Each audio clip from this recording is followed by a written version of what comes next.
예! 수험생 여러분 반갑습니다. 반갑습니다.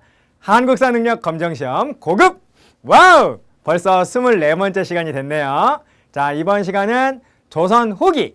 조선 후기의 어느 부분이냐면 문화 파트가 되겠습니다. 우리 지난 시간에는 조선 후기의 경제사회 공부했고요. 그 전 시간에는 조선 후기의 정치를 공부했잖아요. 그래서 이번 강의에서 조선 후기의 문화만 잘 정리하면은 조선 후기는 클리어! 클리어! 네, 그리고 우리는 개화기로 바로 넘어갈 수 있을 것 같습니다. 자, 조선 후기를 마무리하는 아주 멋진 시간, 또 멋진 분들도 굉장히 많이 나옵니다. 자, 여러분 기운 내서 우리 한번 시작을 해 봅시다. 자, 가볼까요? 네, 여러분. 자, 조선 후기의 사상과 문화에 대해서 한번 살펴보도록 하겠습니다. 뭐 제가 늘 말씀드리지만은 여기에서도 적어도 한 문제 또는 두 문제까지 나올 수가 있는 아주 중요한 파트가 되겠다라는 겁니다. 그럼 선생님, 우리 한국 사회에서 중요하지 않은 부분은 있나요? 사실 없습니다. 없는데 어느 부분이나 다 중요한데 이 부분 또 특히 중요하다라는 뭐 그런 말씀이 되겠어요. 네. 출제자들이 또 오늘 제가 소개시켜드리는 그 인물들을 또 굉장히 좋아하거든요. 네, 그래서 자주 나옵니다. 네, 그러므로 여러분 신경 써서 봐주십시오. 자, 일단 제일 먼저 뭐부터 우리가 공부를 해야 되냐면 성리학의 변화 요거부터 하겠습니다. 여러분, 조선왕조 500년을 내내 사람들의 마음을, 사람들의 관념을 사로잡았던 가장 기본적인 사상은 뭐죠? 바로 성리학입니다. 성리학. 네, 그래서 모든 것들이 다 성리학대로 움직이고 운용이 되었는데요. 사실 여러분, 성리학이라고 하는 것은 자, 보세요. 현실 감각은 무지하게 떨어지는 학문이다라는 겁니다. 여러분, 성리학의 성은 뭐를 말하는 거죠? 본성. 인간의 본성을 말하는 거고요. 자, 그리고 리라고 하는 것은 원리, 사물의 원리, 우주 만물의 원리를 연구한다라는 겁니다. 아, 그런데 이거는 실험과 관찰을 통해서 원리를 연구한 게 아니고요. 요거는 생각하는 거예요. 생각. 내가 생각을 해가지고 원리를 알아내는 거죠. 그러면 여러분, 성리학이라고 하는 학문은 아주 고차원적이고 아주 숭고한 학문이긴 한데요. 현실 생활과는 거리가 있는 학문이다라는 겁니다. 아, 그래서 이 성리학이 가지고 있는 현실 감각 결여, 현실 감각이 좀 떨어진다라는 거예요. 네. 그래서 이것으로 인해서 국력은 점차 약화되고요. 특히 여러분, 성리학은 이 상업과 과학을 천시했습니다. 여러분, 상업과 과학을 천시하면 국력은 어떻게 될까요? 당연히 여러분 이렇게 되지 않겠습니까? 네, 그래서 이 성리학이 가지고 있었던 이러한 맹점, 이러한 단점 때문에 국력은 약해지면서 사회 혼란은 지속이 되었다라는 거죠. 네, 국력이 약화되니까 사회는 당연히 혼란스러워졌을 것이다. 우리 지난 강의 때 사회가 얼만큼 혼란스러워졌는지 다 우리 봤잖아요. 네, 자, 그래서 당시 양반 사대부들 바로 이러한 사회의 혼란의 문제를 해결하기 위해서, 즉 성리학이 가지고 있는 기본적인 문제를 해결하기 위해서 성리학에 대한 어떤 반성을 하게 된다라는 겁니다. 그래서 그 이후에 이것을 해결하기 위한, 이러한 사회 문제를 해결하기 위한 양반 사대부의 노력은 크게 세 종류라고 볼 수 있습니다. 세 종류. 네. 요거는 뭐 순서는 아무리 바뀌어도 상관이 없어요. 네. 일단 여러분, 양반 사대부들은 어떤 생각을 했냐면요. 이제 성리학은 이제 우리한테 도움이 되지 않는다 하면서 성리학 이외, 성리학 외의 학문에서 뭔가 새로운 솔루션, 새로운 해결책을 찾으려고 하는 그런 어떤 움직임이 나타났다라는 겁니다. 여러분, 그 성리학 외의 학문은 크게 어떤 것이 있냐면요. 양명학이 있고요. 그리고 또 오늘 우리가 중점적으로 공부하게 될 실학이 있다라는 겁니다. 네, 요렇게 일단 두 개를 말씀을 드릴 수 있겠어요? 자, 그 다음에 두 개, 나머지 두 개인데 이 나머지 두 개는 모두 성리학 안에서 뭔가를 해보려고 했다라는 겁니다. 네, 그래서 자, 성리학은 누가 집대성을 했냐면요. 남송의 철학자인 주희, 네, 남송의 유학자인 주희가 집대성을 했잖아요. 그래서 주자라고도 하고, 네, 주희를. 그래서 성리학을 또 주자학이라고도 표현을 합니다. 네, 그런데 이 성리학을 지금까지는 주자가 해석한 것을 네, 그대로 답습을 하는, 네, 주자의 해석을 뭐 거의 네, 성경 말씀처럼 생각을 하면서 그대로 답습하고 그대로 외우는 그런 어떤 공부만 했기 때문에 성리학은 정체되어 있다라고 네, 생각한 사람들이 있었다라는 겁니다. 네, 그래서 성리학을 새롭게 해석, 주자의 해석과는 다른 해석, 주자가 유교 경전에 대해서 논어맹자, 대학 중용 이런 사서에 대해서 해석해 놓은 것과는 다른 새로운 해석을 함으로써 네, 성리학을 새롭게 해석함으로써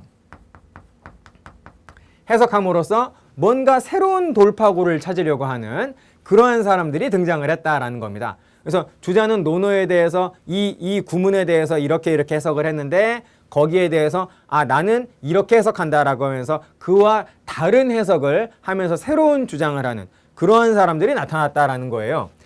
그 사람들 네, 가장 대표적으로 두 사람이 있는데요. 윤휴와 그리고 박세당 이렇게 두 사람이 있다라는 겁니다. 자, 그리고 여러분, 자, 세 번째가 뭐냐면요. 성리학을 있는 그대로 더욱더 열심히 공부해요. 네. 성리학을 절대시하면서 성리학을 더욱 열심히 연구하고 더욱 열심히 강조해가지고 그 누구도 어떻게 못하는 아주 완벽한 철옹성과 같은 어떤 그 성리학의 체계를 만들어 놓고 모든 백성들한테, 모든 국민들한테 바로 절대 복종을 강요하려고 하는 그런 어떤 모습이 나타나게 된다라는 겁니다. 자, 그래서 여러분 이것을 우리는 뭐라고 표현을 하냐면요. 네, 바로 성리학의 절대화라고 표현을 해준다라는 겁니다. 자, 그래서 이 윤휴와 박세당과 같은 이러한 분들은 뭐라고 얘기를 해주냐면 성리학의 상대화라고 표현을 해준다라는 거예요. 성리학의 학문은 주자의 해석과는 달리 상대적으로 달리 이런 식으로도 해석될 수 있다라고 하면서 성리학의 상대성을 강조하는 분들이 바로 이분들이라는 겁니다. 자, 그래서 다시 한번 정리해보면 성리학이 가지고 있는 기본적인 문제를 해결하기 위한 양반 사대부들의 노력은 이렇게 세 종류인데, 일단 성리학 이외의 학문에서 뭔가 해결책을 찾으려고 했었던 하나의 사조, 그리고 성리학 다시 보기, 성리학을 새롭게 해석해가지고 뭔가 그 안에서 새로움을 찾으려고 하는 그런 어떤 두 번째 사조가 성리학의 상대화가 되겠고요. 다음에 성리학을 있는 그대로 더 열심히 강조하고 더 열심히 연구해가지고 완벽한 성리학 체계를 만들어 놓고 절대 복종을 강요하려고 하는 그런 어떤 학문적 성향도 역시 또 나타났다라는 겁니다. 자, 그런데 여러분, 조선 후기에 집권 세력, 지배층이 권력을 잡고 있는 이 지배층, 정확히 말씀드리면 노론 세력이 되는 거죠. 이 노론 집권 세력은 이 세 개 가운데에서 무엇이었을까요? 어느 쪽이었을까요? 바로 이거였다라는 겁니다. 그래서 조선의 지배층은 조선을 지배했었던 조선의 지배 세력은 바로 성리학을 절대화하려는 그런 어떤 노론 붕당이었다라는 겁니다. 그래서 이것이 바로 기본적인 어떤 입장이 되는 거고, 조선의 입장이 되는 것이고, 그리고 바로 윤휴, 박세당, 그리고 양명학, 실학, 이런 어떤 이 성리학의 절대화 이외의 학문들은 당연히 배척을 받았겠죠. 그래서 윤휴와 박세당은 주자의 해석과는 달리 해석한다. 이거는 정말 죽을 일이다 하면서 바로 이들을 뭐라고 표현을 하냐면요, 사문난적이라고 표현을 합니다. 사문난적이라고 매도하면서 몰아간다라는 거예요. 자, 여러분, 자, 이 사는 무슨 말이냐면 이라는 뜻이에요. 이 디스, 이것 할 때 이란 뜻입니다. 자, 그리고 무는 문화란 뜻이에요. 그러니까 사무는 무슨 말이죠? 이 문화. 다시 말하면 우리 문화라는 거. 우리 문화. 우리 문화는 무슨 문화죠? 성리학 문화라는 겁니다. 우리 성리학 문화를 어지럽히는 도적이다 라고 표현을 해줬다라는 거예요. 네, 그래서 결국 윤유는 경신왕국 때 사약을 먹지 않습니까? 네, 그리고 박세당은 정말 간신히 살아남아가지고 아무튼 박세당 역시 간신히 살아남아서 이제 늙어 죽긴 하는데요. 네, 자연사하긴 하는데 경신왕국 때는 아니고요. 네, 아무튼 박세당도 정치의 중심에 자리 잡지는 못하게 된다라는 겁니다. 자, 그래서 바로 윤유와 박세당 이렇게 두 사람은 상대화를 주장을 하다가 바로 사문난적으로 몰려서 축출이 되었다라고 여러분 이해를 해주시면 되겠고요. 실학은 우리가 슬라이드 보면서 우리가 오늘 중점적으로 공부할 내용이 되겠고요. 양명학만 간단히 말씀드리면 이 성리학에 대한 반발로 중국에서 일어난 학문이 바로 양명학이거든요. 네, 양명 그 왕수인의 호가 양명인데요. 명나라 때 학자입니다. 네, 그 사람이 성리학에 대한 반발로서 양명학이라고 하는 새로운 학문을 창시했는데 역시 유학 속에 들어가는 거죠. 그게 바로 조선시대에 들어왔다라는 거예요. 당연히 이단 시대였겠죠. 양명학은. 자, 그런데 당시 소론의 정제두라고 하는 인물이 이 양명학에 심취하면서 아주 이 양명학에 빠져들었다라는 겁니다. 그런데 양명학은 당시 사회에서 이단 시대는 그러한 학문이었기 때문에 바로 정제두는 조용히 혼자 섬으로 가족을 데리고 섬으로 들어가요. 어느 섬이냐면 강화도입니다. 강화도에 들어가서 조용히 가학의 형태로 자기 제자들을 그 섬에서 조용히 기르면서 그 제자들이 계속 자손을 낳아서 자손 대대로 양명학이라는 학문이 하나의 가학, 가문의 학문 형태로 계속 계승이 되었다라는 겁니다. 그래서 정제두를 우두머리로 해서 계속 이어진 이러한 학파를 우리는 뭐라고 하냐면 섬 이름을 따가지고 강화학파라고 한다라는 거예요. 자, 이렇게 여러분 정리해 주시면 되겠습니다. 자, 그래서 우리는 제일 먼저 뭐를 공부할 거냐면요. 성리학의 절대화의 그런 어떤 상황에서 노론 내부에서 보다 더 성리학을 연구하는 과정에서 노론 내부에서 보다 더 치열한 그런 어떤 성리학적 논쟁이 일어났거든요. 그거를 뭐라고 하냐면 호락 논쟁이라고 합니다. 호론과 낙론과의 논쟁이 되겠어요. 모두 노론입니다. 지역이 다른 노론이에요. 그래서 그거를 먼저 본 다음에 그거 끝나면은 이제 실학에 대해서 오늘 중점적으로 할 부분이죠. 실학에 대해서 공부를 하도록 하겠습니다. 자, 그럼 여러분 우리 지우고 우리 하나씩 한번 해봐요. 자, 이러한 전체적인 흐름을 이해하시면서 하나씩 들어가시면 훨씬 효과적이고 결과적으로는 시간적으로 훨씬 더 이익이 됩니다. 자, 여러분 뭔지 말씀도 안 드렸는데 일단 외우시라고 강요하겠습니다. 자, 외워보세요. 호이위 낙동북. 몇 번만 중얼중얼 해보면 금방 입에 그냥 착착 붙거든요. 자, 해봅시다, 여러분. 호이위 낙동북. 호이위 낙동북. 도대체 뭐야? 뭐 당연히 말씀드려야겠죠. 바로 여러분 이 호는 일단 한번 적어보겠어요. 호론을 말하고요. 호론. 그리고 낙은 낙론을 말합니다. 그래서 이 위가 호론과 관련된 것이고 그리고 동북이 낙론과 관련된 것인데요. 이 호론과 낙론은 모두 당시 집권붕당인 노론 안에서의 일어난 논쟁입니다. 이 호론은 이 호자는 무슨 뜻이냐면 호서할 때 호자거든요. 그래서 충청도. 그래서 호론은 노론은 노론인데 지역이 어디냐? 이들은 충청도 노론이에요.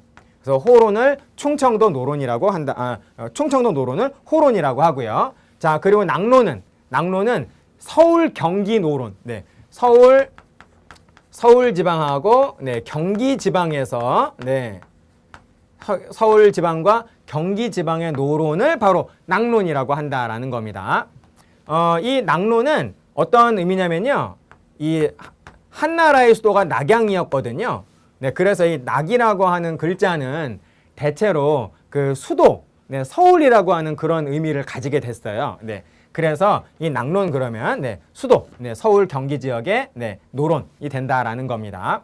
자, 그래서 이 충청도 노론이 호론과 서울 경기 노론이 낙론은 무엇을 가지고서 논쟁을 벌였느냐? 바로 이거다라는 거예요.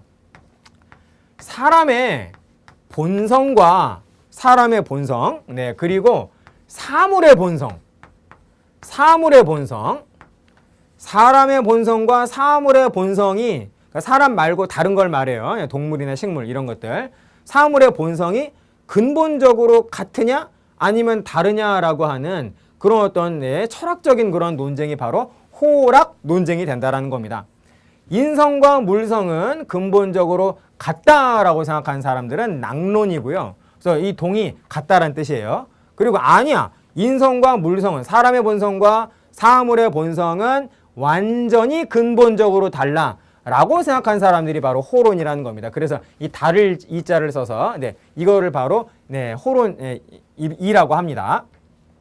자, 그래서 여러분 이 호론의 이러한 이론과 낙론의 같다라고 하는 이론은 어떤 식으로 이제 전개가 되냐면요. 여러분 이 인성, 사람의 본성은 당연히 조선이죠. 그리고 바로 개화기 때 이 조선으로 접근을 해오는 뭐 서양 뭐 외국인이라든지 아무튼 뭐 일본인이라든지 다 오랑캐 아니겠어요? 조선의 입장에서는 오랑캐는 인간이 아니라 물건입니다. 사물이에요. 그래서 조선과 오랑캐는 근본적으로 다르다. 그래서 이들이 접근을 해왔을 때 바로 이러한 입장을 계승한 사람들은 어떤 입장을 취했을까요? 이들을 막아야 한다. 막아야 한다. 라고 하는 위정척사 사상으로 바로 호론은 이렇게 계승이 된다라는 겁니다. 그런데 이 동론은, 낙론은 이 인성과 물성은 같다라고, 근본적으로 같다라고 보기 때문에 조선 사람이건 아니면 서양 사람이건 아니면 일본이건 간에 근본적으로 같으므로 이들과 함께 할 수 있다. 그래서 이들이 가지고 있는 좋은 것은 바로 받아들일 수 있다라고 하는 그러한 입장이었다라는 거예요. 그래서 요거는 북학파, 더 나아가서는 개화파로 계승이 된다라고 볼 수 있다라는 겁니다. 자, 거의 다 말씀을 드렸네요.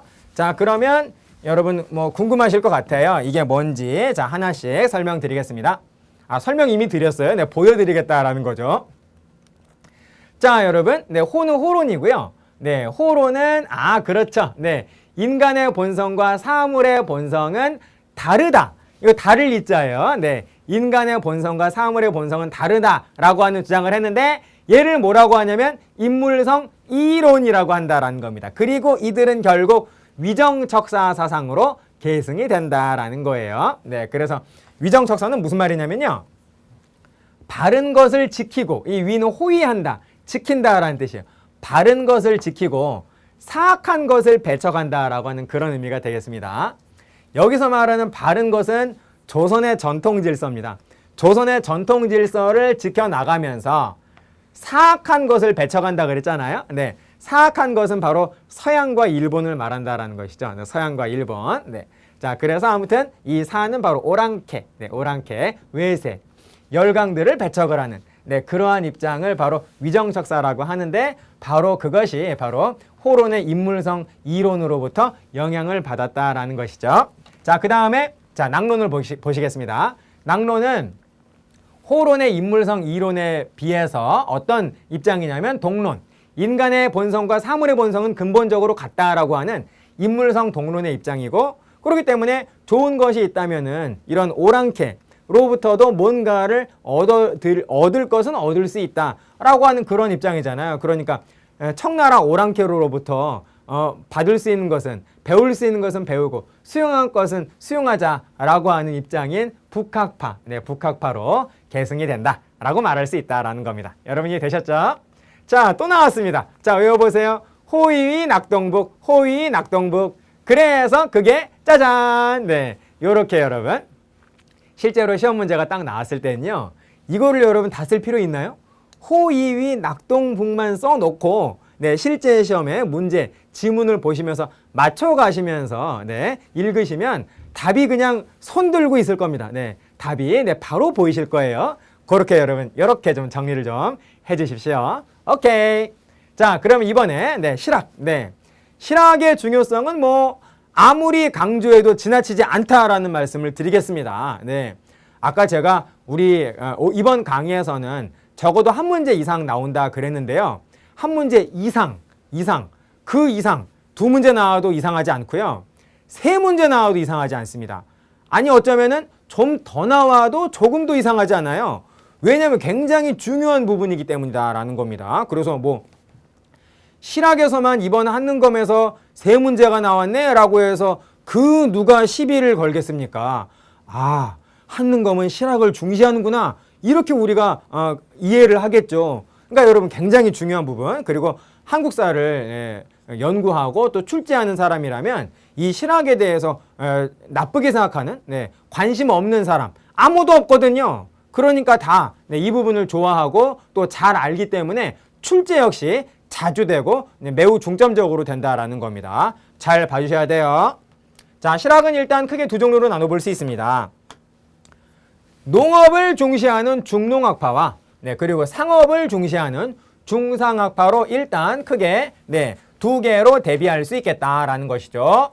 자, 그리고 또 이런 용어도 있어요. 중농학파를 경세치용학파라고도 표현을 하는데요. 어떤 의미냐?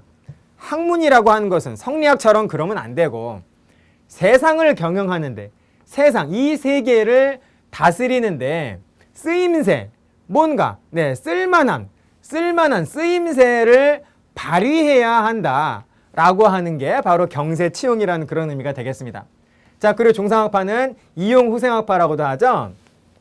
이로운 쓰임새, 그리고 풍요로운 삶, 그런 의미가 되겠습니다. 그래서 경세치용 그러면 중농학파, 이용후생 그러면 중상학파, 그리고 이 중상학파는 청나라로부터 최대한 많이 배우자라고 하는 그런 입장이었기 때문에 중상학파를 또 북학파라고도 한다라는 것이죠. 자, 중농학파는 역시 농업을 중시했기 때문에 당시 중농학파는 토지개혁에 정말 많은 노력을 했습니다. 당시 우리 실학자들은 중상학파도 마찬가지예요. 중상학파라고 해서 토지개혁 문제에 관심이 없었냐? 아니라는 겁니다. 우리나라는 내내 농업국가죠. 그래서 상업이 잘 되려면 일단 잉여 생산물이 많아야 되잖아요. 그러니까 중상학파로 분류되는 분들 역시 토지개혁 문제에 대해서 아주 큰 관심을 가지고 있었다라는 겁니다. 자, 그런데 여러분, 아무튼 이 토지개혁 어떤 거냐면요. 당시 우리 실학자들은 당시 우리 농촌의 가장 큰 문제는 이거라고 생각을 했다라는 거죠. 농사를 열심히 짓는 사람은 토지가 없어요. 그 사람한테는. 그리고 토지를 가지고 있는 사람은 농사를 안 져요. 그게 문제다라고 생각을 했다라는 거죠. 자, 그래서 여러분 이걸 뭐라고 하냐면 원칙은 이게 참 좋은 거거든요.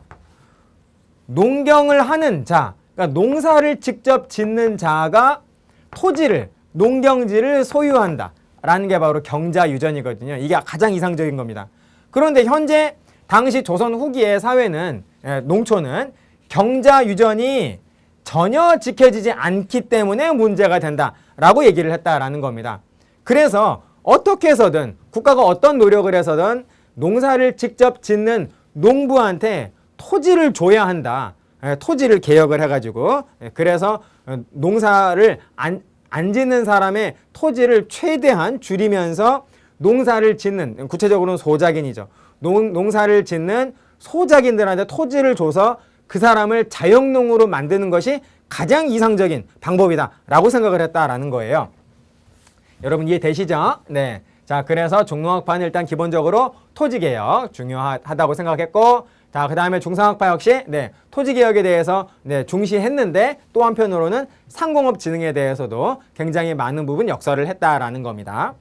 자, 그리고 일단 그분들이 누구냐라고 한다면은 중농학파는 유형원, 이익, 정약용 이렇게 세 분을 일단 꼽을 수 있겠고요. 그 다음에 중상학파는 유수원, 홍대용, 박지원, 박재가 이렇게 네 분을 일단 꼽을 수 있겠습니다. 사실은 더 많은데요. 우리 한능검 고급에서는 이렇게 7분만 잘 정리를 하셔도 오케이, 아주 훌륭한 대비가 된다라는 겁니다. 자, 그럼 여러분 우리 한 분씩 한번 볼까요? 반개수록을 저술했다. 여러분 이 사람 누구게? 그럼 여러분 이름을 말할 수 있어야 돼요. 땡땡땡 당연하지. 그러면서 이렇게 딱 말하실 수 있어야 된다는 겁니다. 여러분 한번 맞춰보십시오. 자, 그 다음에 네, 균전론을 제시했다. 아, 그 사람은 누굴까요? 바로 반개. 여러분 반개수록의 반개가 바로 유형원의 호입니다. 반개 유형원이다 라는 거예요. 그래서 이렇게 두 개의 힌트가 나오면 여러분 유형원 바로 딱 잡으실 수 있도록 그렇게 좀 해주십시오.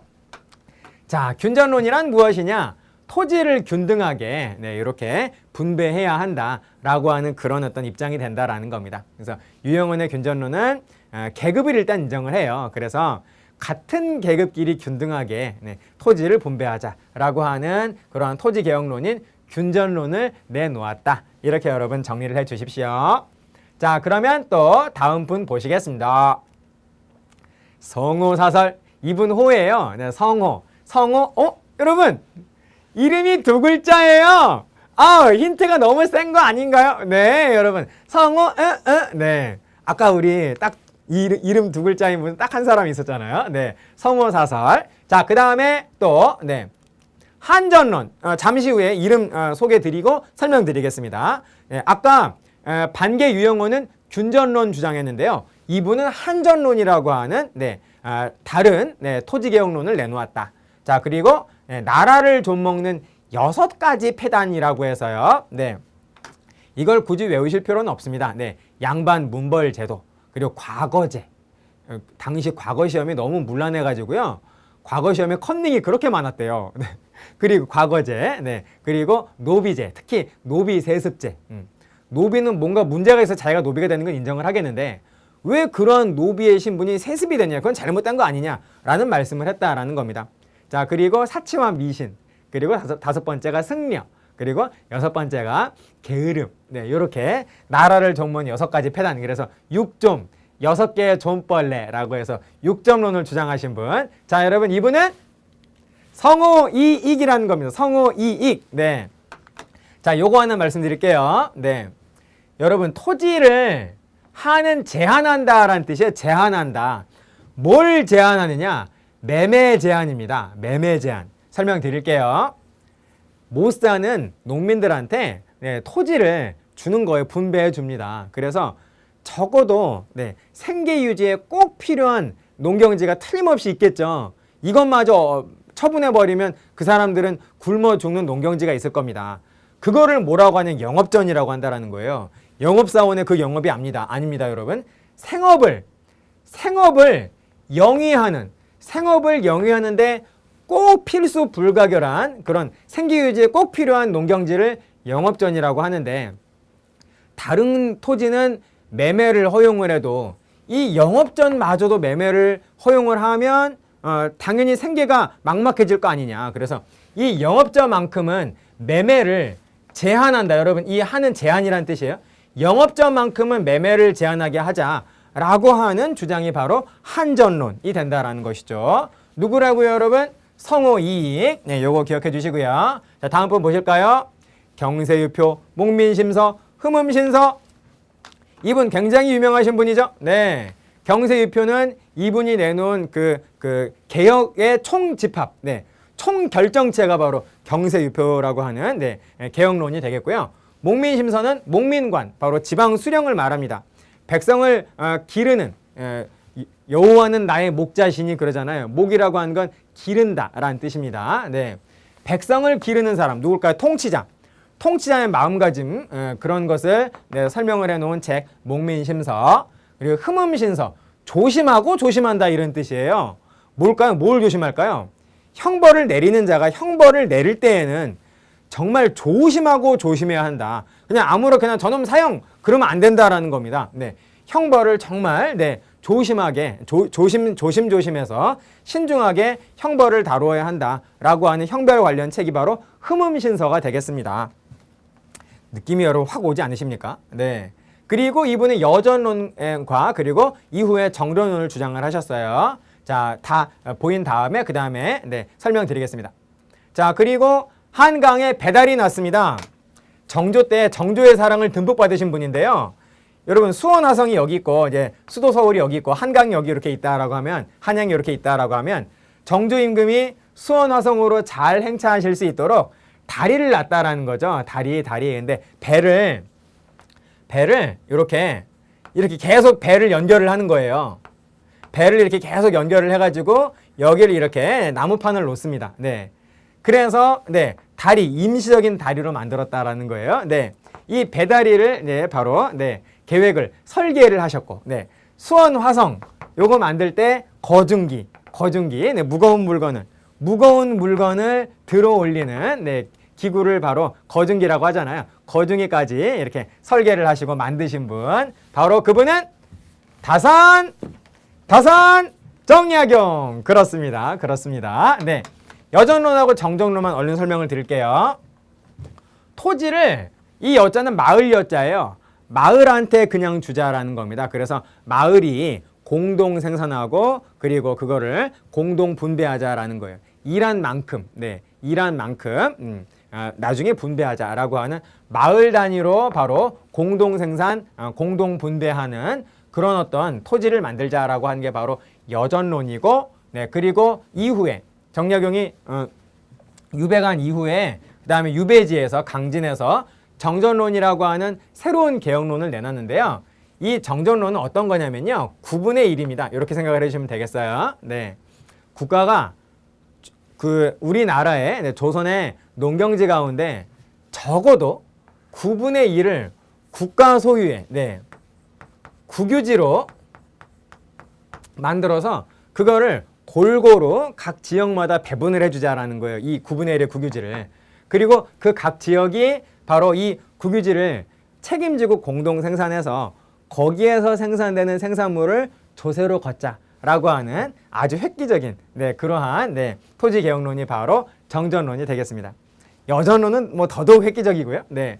자, 그래서 여러분, 자, 이렇게, 자, 이러한, 네, 핵심적인, 네, 구문이나 단어 또는 이제 문헌 이름이 나오면은 다산 정약용을 여러분 딱 집으실 수 있으면 되겠습니다. 자, 그럼 이번에는 우리 중상학파, 네, 이용 후생학파, 북학파로 한번 가볼까요? 우서라고 하는 책을 저술하셨고요. 자, 그리고 산업공상의 직업적 평등과 전문화 주장하셨습니다. 자, 이 말은 무슨 말이냐면요, 이분의 주장은 뭐냐면요, 모든 사람들이 다 각자 잘하는 분야가 있다라는 겁니다. 잘하는 일이 있는데 그거를, 그 일을 하게끔 해야 된다라는 거죠. 그런데 어떤 사람이 굉장히 잘하고 좋아하는 일이 있는데 그 직업이, 그 일을 하는 직업이 사회적으로 천시받는 그러한 직업이라면 아마도 그 사람은 그 직업을 선택하지 않으려고 하겠죠. 그래서 산업공상의 모든 직업에 귀천을 없애야 한다. 그래야만 모든 사람들이 자기가 원하는 직업을 마음 편하게 가질 수 있고 그러한 상황에서 국가가 가장 잘 발전할 수 있다라고 하는 그런 어떤 주장을 하신 분, 유수원. 네, 요거, 네, 기억을 해 주십시오. 자, 다음 볼까요? 이마경륜 의산문답이라고 한 또 유명한 책이 있죠. 네, 숲 아래에서, 네, 어떤 숲인지 몰라요. 숲 아래에서 내가 제시한 어떤 비전. 여러분, 경륜이라고 하는 말은 비전이란 뜻이에요. 내가 제시하는 새로운 세계, 새로운 어떤, 네, 모습. 그래서 이 이마경륜은 바로 이분의 홍씨예요. 네, 홍인데요. 네, 바로 이분이 바로 제시하는 개혁안이 바로 이마경륜이 되겠습니다. 자, 그리고 의산이라고 하는 산에서 묻고 대답했다. 묻고 대답하는, 네, 문답 형식의, 네, 그러한 실학 서적. 네, 누굴까요, 여러분? 자, 다음에 볼까요? 지전설. 지구가 돈다라고 하는, 네, 지동설을, 네, 지금의 지동설을 주장하신 분. 자, 그리고 혼천이 제작을 하셔가지고, 네, 바로 천문에도 굉장히 많은 연구를 하신 바로 이분, 바로 홍대영이죠. 홍대영. 네, 뭐 여러분, 이런 분들은 그냥 각자 문제 하나씩 그냥 쥐고 있는 분들이다 라고 생각하시면 되겠어요. 아주, 네, 힘 센 분들입니다, 우리 한국사에서. 자, 다음 보실까요? 열하일기 양반전 허생전. 여러분 느낌이 확 오지 않으십니까? 네. 자, 그리고 수레와 선박을 이용해야 된다. 자, 그리고 화폐의 유통을 강조하신 바로 이분, 연암 박지원이죠. 연암 박지원. 오케이. 자, 마지막으로 북학의를 저술했습니다. 그래서 이용 후생학파, 중상학파를 이 북학의의 이 책 이름을 따서 북학파라고도 표현을 해요. 네. 청해 문물 수용을 강조하셨고요. 수레 선박 이용하자. 여러분, 박지원의 수레선박 이용하자. 이분의 수레선박 이용하자. 왜 이렇게 같죠? 제자입니다. 박지원의 제자가 바로 이분이에요. 박지원의 제자가 바로 네, 이분이다라는 거죠. 네. 자, 그리고 절약보다 소비를 더 강조하시면 이거 여러분 굉장히 중요합니다. 네. 너무 안 쓰니까, 너무 안 사니까 바로 산업이 일어나지 않는다. 그래서 좀 너무 절약하는 건 오히려 안 좋다. 좀 쓰자. 네. 대체로 재물이라고 하는 것은 우물물과 같다라고 하면서 우물을 계속 쓰면 퍼 올리면은 물이 계속 차고 우물을 사용하지 않으면 우물물이 마르잖아요. 그런 것처럼 절약보다는 네, 소비가 더 중요하다라고 하면서 소비를 강조하신 분 바로 이분은 그렇죠. 박제가라고 하는 거 절대 놓치시면 안 되겠습니다. 네, 좋아요. 자, 그럼 이번에는 네, 조선 후기의 역사학에 대해서 우리 한번 공부 한번 해보도록 하겠어요. 자, 어떤 그 중요한 역사서들이 나오는데요. 책들이 나오는데 일단 제가 두 개를 강조드리고 싶습니다. 적어도 이렇게 중요한 책이 있으면 이거 누가 싸웠게 하면 여러분 말은 하실 수 있어야 돼요. 네, 정확하게 이름을 이렇게 주관식으로 딱딱딱 쓰지는 못한다 할지라도 여러 사람 이름 가운데에서 그 사람 하면서 동사 강목 안 누군데 안 씨가 있네요. 딱 이렇게 할 수 있으면 된다라는 겁니다. 아셨죠, 여러분? 그리고 이 각각의 역사 책들이 특징이 다 조금씩 있어요. 그래서 중요한 것 한두 개 정도만 네, 그런 어떤 문헌의 특징을 여러분들이 잡으신다면 실제 시험에서 흔들리지 않을 겁니다. 네, 낭패를 겪는 일은 아마 없을 거예요. 자, 보시겠습니다. 자, 동사 강목, 연려실 기술, 해동 역사. 일단 저자는 동사 강목은 안정복, 그리고 연려실 기술은 이긍이, 그리고 해동 역사는 한치윤이 되겠다라는 거죠. 특징 한번 보실까요? 네, 동사 강목에서는 우리 민족의 정통성이 네, 굉장히 강조되고 있어요. 네, 그리고 동사 강목에는 네, 단군 신화도 있습니다. 그래서 우리 민족의 정통성이 바로 단군 조선부터 시작해서 쭉 면면이 이어져 와서 이렇게 가서 조선까지 왔다라고 하는 정통성을 굉장히 강조하고 있거든요. 네, 그래서 민족사의 독자적 정통론, 네, 민족사의 독자적 정통론을 강조하신 분 그러면 네, 바로 동사 강목을 쓴 안정복 이렇게 생각을 하시면 되겠습니다. 우리가 공시 한국사라고 한다면 공무원 시험이라고 한다면 이 정통론 가지고 공부할 게 거의 이제 쉬고 난 다음에 시작을 해서 이거 다 설명 끝나면 또 쉬거든요. 네, 아무튼 여러분 그런데 우리는 참 편합니다. 네, 한국사 능력 검정 시험은 네, 요 정도만 아시면 그냥 합격. 네, 이렇게 생각을 해주세요. 자, 다음 연려실 기술은 네, 이긍익이 쓴 책인데요. 조선의 야사집입니다. 야사집. 그래서 조선의 정치와 문화에 대해서 설명을 했다라고 생각을 해주시면 되겠고요. 아까 양명학의 강화학파 있었다 그랬죠. 정제두를 네, 처음으로 하는 시초로 하는 그 강화학파의 계보를 잇는 강화학파의 인물입니다. 자, 그 다음에 한치윤은 중국의 500여 종의 책, 그리고 일본의 한 20종류의 책을, 그러니까 중국과 일본의 거의 500권이 한참 넘는 많은 방대한 자료들을 참고를 해서 해동 역사라고 하는 이러한 책을 저술을 했다라는 것이죠. 자, 그 다음 보실까요? 또 아주 중요한 책이 두 개가 있습니다. 공통점이 있어서 제가 따로 이렇게 뺐어요. 자, 동사와 발해고. 네, 우리나라 해동이라는 뜻입니다. 우리나라의 역사. 또 발해에 대한 고찰. 느낌이 여러분 확 오시죠? 네, 일단 동사는 이종희, 그리고 발해고는 유득공. 사실 동사를 쓴 분은 한 분 더 있는데요. 우리 한능검에서는 동사 그러면 이종희라고 생각을 해주십시오. 자, 이 두 분은 네, 어떤 특징을 가지고 있느냐?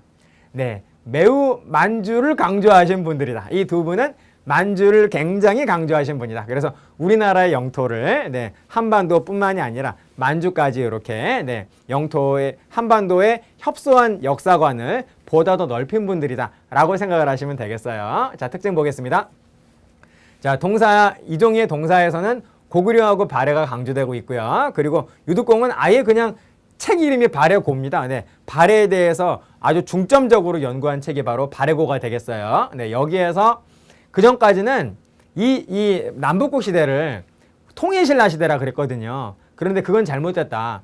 통일신라는 남쪽만을 차지한 나라고 북쪽에는 발해라고 하는 나라가 있었기 때문에 남쪽의 통일신라 그리고 북쪽의 발해까지 합친 남북국이라고 하는 용어를 써야 된다라고 하는 그러한 주장을 처음으로 하셨다라는 겁니다.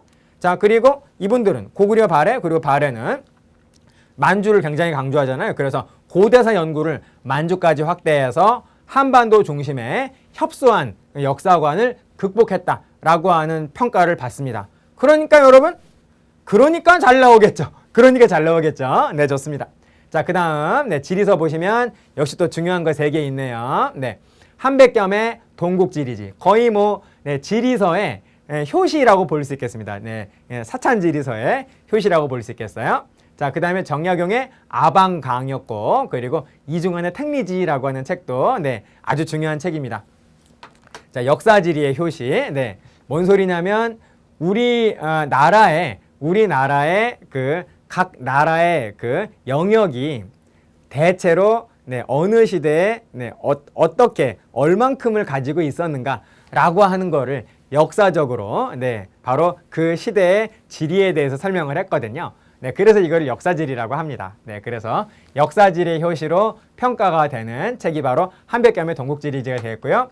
당연히 역사지리의 영향을 받은 이 한백겸의 동국지리지의 영향을 받은 정약용의 저서 아방강역고, 아방은 우리나라라는 뜻이에요. 네, 아는 나자인데요. 또 아군 그러면 적군과 아군 그럴 때는 나의 군대가 아니라 우리 군대라는 뜻이잖아요. 그러니까 아는 우리, 네, 우리나라, 네, 우리나라의 강역, 영토의 범위에 대한 역사적인 고찰. 그래서 아방강역고 역시 네, 역사지리서가 되겠습니다.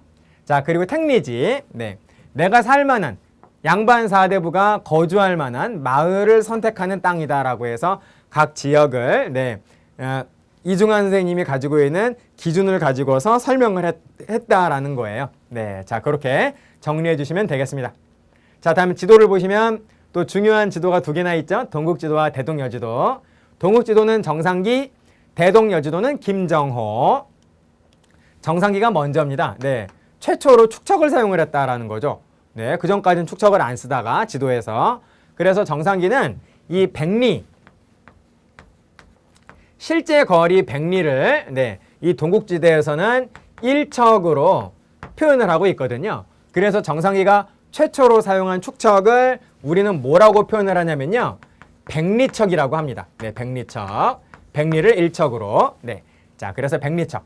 당연히 동국지도 이후에 대동여지도는 당연히 축척을 쓰겠죠. 네, 휴대가 편리합니다. 김정호의. 자, 이 말은 무슨 말이냐면 대동여지도는 가로 6m, 가로 4m, 세로 6m예요. 엄청나게 크다라는 겁니다.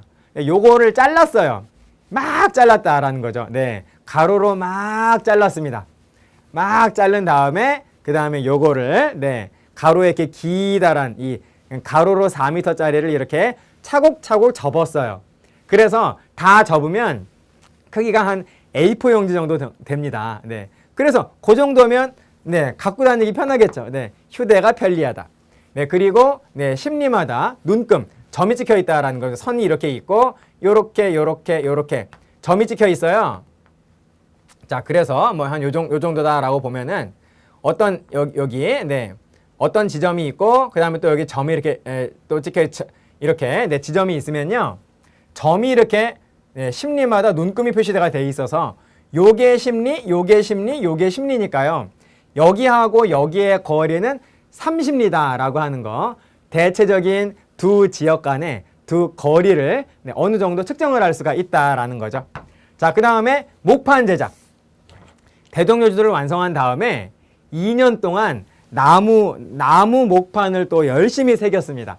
네, 그래서 네, 목판 제작을 해서 나무판이기 때문에 네, 바로 네, 이게 대량 인쇄가 가능하다라는 거죠. 네, 이렇게 좀 정리해 주세요. 자, 그러면 자, 다음 내용 보실까요? 자, 국어. 네, 우리 네, 훈민정음. 네, 우리 한글 연구. 네, 훈민정음 운의 신경준 그리고 언문지. 네, 우리의 한글을 좀 네, 이렇게 낮춰 부르는 말로서 언문이라고도 표현을 합니다. 네. 자, 그래서 언문지. 네, 유희의 저작이다라는 거. 다음 금석관록. 자, 여러분, 이거는 금석학이라는 뜻인데요. 금석학. 자, 무슨 소리냐? 뭘 공부하는 거냐면요. 어떤 오래된 그 쇠붙이, 그러니까 오래된 금속이나 아니면 돌, 대체로 비석이겠죠. 쇠나 또는 돌에, 쇠나 돌에 또는 돌에 새겨져 있는 그 문장을 연구하는 학문을 바로 금석학이라고 합니다. 그래서 오래된 비석이 있으면 그 비석을 판독해가지고 아, 이 비석은 뭐다. 또 칠지도에 여러분 칠지도에 어떤 그 글씨가 새겨져 있다 그러잖아요. 그러니까 칠지도와 같은 그런 어떤 금속에 새겨져 있는 글자를 보고서 그 문장을 보고서 바로 그것을 연구하는 학문, 이거를 합쳐가지고 금석학이라고 한다라는 거죠. 뭐 금석학의 대가가 바로 김정희가 되겠어요. 과안이라고 하는 말은 스쳐 지나갔다. 안은 봤다. 눈 안자인데요. 내 눈이 스쳐 지나간, 정확하게 보지 못한 그런 스쳐 지나간 내용들을 기록한 거, 이거를 바로 금석과안록이라고 한다라는 겁니다. 그러니까 내가 스쳐 지나간 어떤 불명확한 사실을 다시 이것을 우리가 스쳐 지나간 불명확한 사실을 내가 다시 명확하게 기록했다라고 하는 그런 의미가 되겠어요. 그래서 추사 김정희는 금석과안록에서 북한산 그 진흥왕의 북한산 순수비 있죠. 그거를 그전까지는 무학대사의 비석인 줄 알았어요. 그런데 그것을 무학대사의 비석이 아니라 아, 이거는 진흥왕의 북한산 순수비다 라고 판독을 하신 분이 바로 김정희가 되겠습니다. 바로 금석과안록에 바로 그런 내용이 있다라는 거예요. 정약전은 정약용의 형입니다. 둘째 형인데요. 정약용이나 정약전은 신유박해 때 바로 유배를 가거든요. 그런데 정약용은 강진으로 유배를 가고요. 강진, 여기 잠깐만 그려보면, 자, 제가 전라도 지역의 남해안을 그렸습니다. 자, 여기가 부산이고요. 여기가 부산이고, 여기가 진도고, 여기가 진도고, 전남 강진 어디냐면요. 여긴 해남이고요. 여기가 바로 강진이에요. 정약용은 강진으로 유배 가고요. 그리고 정약전은 어디로 유배를 갔냐면 섬으로, 흑산도, 한참 멀리 떨어져 있는 이 흑산도, 위치는 정확하지 않은데 아무튼 이쪽이에요. 흑산도로 유배를 가가지고 이 정약전은 바로 흑산도에서 서식하고 있는 어류, 물고기, 이런 물고기들을 연구를 했습니다. 그래서 그 책 이름이 뭐냐면요. 흑산도의 별명이 자산이에요. 그래서 자산도의 물고기의 연구소라고 해서 자산어보라고 하는 책을 또 남겼다라는 것이죠. 좋습니다, 여러분. 자, 다음 볼까요? 또 천문학, 우리 아까 공부했던 대로 홍대용이 지전설, 지구가 돌아서 낮과 밤이 이루어진다라고 하는 그러한 지전설을 주장을 했는데, 그것이 홍대용이 처음이 아니고요. 지전설을 조선 후기에 최초로 주장을 한 분은 김성문입니다. 그래서 김성문의 영향을 받은 것이죠. 같은 서원 출신이에요. 근데 김성문이 한참 더 먼저 주장을 했던 한참 선배입니다. 그렇게 볼 수 있겠고요. 자, 그 다음에 역법은 이 시연력, 요거는 청나라 달력인데요. 이 청나라 달력을 바로 김육의 노력으로 인해서 바로 시연력을 바로 도입을 했다라는 겁니다. 자, 그리고 고려 만국전도, 요거는 명나라 말기에 활동을 하던 마테오 리치, 그러니까 이 마테오 리치는 중국에서 활동을 하던 예수의 선교사예요. 예수의 선교사인데 이 마테오 리치가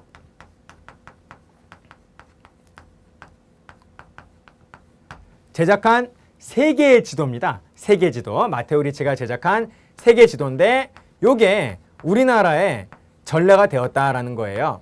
그래서 이 세계 지도를 보면은 오늘날의 세계 지도 모습을 하고 있거든요. 그래서 중국이 천하의 모든 것인 줄 알았는데 이 고려 만국전도를 딱 보니까 중국이 세계, 물론 넓긴 하지만 일부에 해당한다, 일부밖에 안 된다라고 하는 거를 우리가 알게 됐다라는 겁니다. 그래서 우리의 그 중국 중심의 세계관에 아주 중대한 변화에 영향을 끼친 지도가 바로 고려 만국전도가 된다라는 거예요. 자, 이렇게 봐주시면 되겠습니다. 자, 또 있네요. 자, 의학 분야에서 또 이러한 중요한 책들 나오면은 여러분들이 바로 딱 집으실 수 있어야 됩니다. 동의보감, 마거해통, 동의수세본, 네. 일단 저자들은 이렇고요. 특징을 보시면은 네, 허준의 동의보감, 네, 유네스코 세계기록유산으로 현재 등재가 되어 있고, 자, 그리고 정약용의 마거해통은요, 당시 홍역을 뭐라고 불렀냐면 마진이라고 불렀습니다. 그래서 마진과 관련된 네, 이 진료 과목 뭐 그런 의미가 되겠어요. 마진과 관련된 그 치료법을 네, 모아서 두루두루 통하게 했다. 하나로 그냥 모았다라고 하는 그런 의미를 가집니다. 네, 그래서 정약용의 홍역 치료서고 마거해통의 부록으로 네, 종두법에 대한 소개도 있다라는 겁니다. 자, 그리고 이재마의 동의수세보호는 사상의학. 여러분 지금도 우리 한의학계의 통설이잖아요. 사람의 체질은 태양, 소양, 태음, 소음 이렇게 네 종류다. 그래서 각각의 체질에 맞는 처방을 써야 한다. 라고 하는 게 바로 사상의학이잖아요. 네, 그 사상의학이 담긴 책이 바로 이재마의 동의수세보온이다 라는 겁니다. 좋아요. 자, 농업 보시면 우리 그 조선 전기의 가장 중요한 농업 관련 서적은 세종대왕 때 편찬된 농사직설이었죠. 최초의 국산 농서잖아요. 그런데 그 이후에 네, 농사직설과 네, 다른 여러 책들을 합쳐가지고 바로 네, 농서를 집대성을 한 책이 나왔습니다. 그리고 요거는 당시 거의 뭐 모든 그 농서를 완전히 다 네, 섭렵한 네, 이런 어떤 대작이 나왔는데요. 자, 일단 누군지를 한번 보시겠어요? 농가집성은 신속, 그리고 임원경제지는 서유구가 되겠습니다. 자, 다음 서민문화를 보시면 판소리, 탈놀이 네, 굉장히 유행을 하게 되고 한글 소설, 네, 뭐 허균이 지었다라고 보통 표현이 되는데 최초의 한글 소설인 홍길동전부터 시작해서 춘향전, 토끼전, 뭐 심청전 네, 이런 한글 소설들이 굉장히 많이 유행하게 된다라는 것이죠. 또 사설시조는 무슨 말이냐면요. 개인적으로 민간인이 네, 그냥 사사롭게 네, 만든 네, 시조다라는 그런 의미가 되겠어요. 원래 시조라고 하는 건 양반 4대부만 짓고요.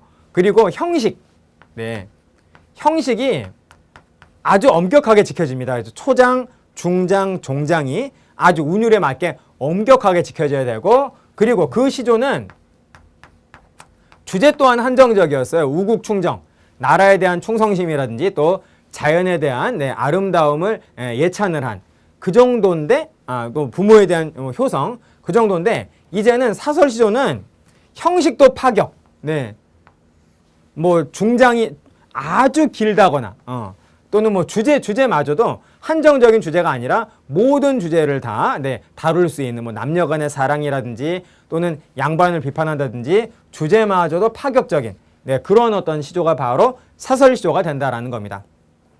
두꺼비 파리를 물고 두어무이 치달아 앉아. 그리고 여러분 중장이 무지하게 길어요. 건넌산 바라보니 백송골이 떠있거날 가슴이 금직하여 풀떡 뛰어 내렸다가 두어 말에 자빠지고고. 중장이 두 줄이라는 겁니다. 모쳐라 날랜 델시망정 애월질 뻔하게라 라고 하는 이런 어떤 형식의 파격과 주제 역시 바로 당시 지배계층을 풍자한 거잖아요. 이러한 두꺼비 파리를 물고와 같은 이러한 사설시조가 조선 후기에 매우 유행한다라는 겁니다. 그렇게 보시면 되겠어요. 자, 다음. 자, 회화 서예도 네, 굉장히 큰 변화가 있는데요. 우선 진경산수와 네, 실제의 모습입니다. 실제 경치. 네, 실제 경치를 바로 화폭에 담은 네, 가장 대표적인 인물은 정선의 인왕제색도와 금강전도가 있겠어요. 네. 여러분 인왕제색도는 인왕산입니다. 네, 인왕산. 그 3호선 우리 수도권 전철 노선도에 3호선에 그 홍제역 근처에 있는 네, 제가 정확하게는 모르겠습니다만은 네, 그 근처에 있는 산이 바로 인왕산이에요. 근데 그 인왕산을 효자동 방향에서 이렇게 딱 바라봤을 때 그 인왕산의 모습을 그렸습니다. 그리고 이 제색이라는 말은 이 제자는 비겔 제자거든요. 비가 온 다음에 비가 딱 개면서 산에서 이렇게 아지랭이 네, 안개가 피어오르는 모습이 바로 제색이에요. 인왕산의 비개는 모습을 효자동 쪽에서 순간 포착한 그림이 바로 인왕제색도가 된다라는 거죠. 금강전도 역시 마찬가지입니다. 실제로 금강산을 맨 위에서 이렇게 항공사진 찍듯이 네, 맨 위에서 바라본 그런 그림이 바로 금강전도가 되겠어요. 여러분 그림 확인하고 계시죠? 같이 보시면 더욱더 좋겠습니다. 자, 풍속화로서 3대 풍속화 화가 그러면 김홍도, 신윤복, 김득신이 되겠죠. 네, 그림 같이 보시면서 네, 김홍도는 그 서민들의 생활을 주로 그렸고, 그리고 신윤복은 뭐 양반들의 풍류라든지 또 남녀간의 사랑 그런 걸 그렸죠. 그렇습니다.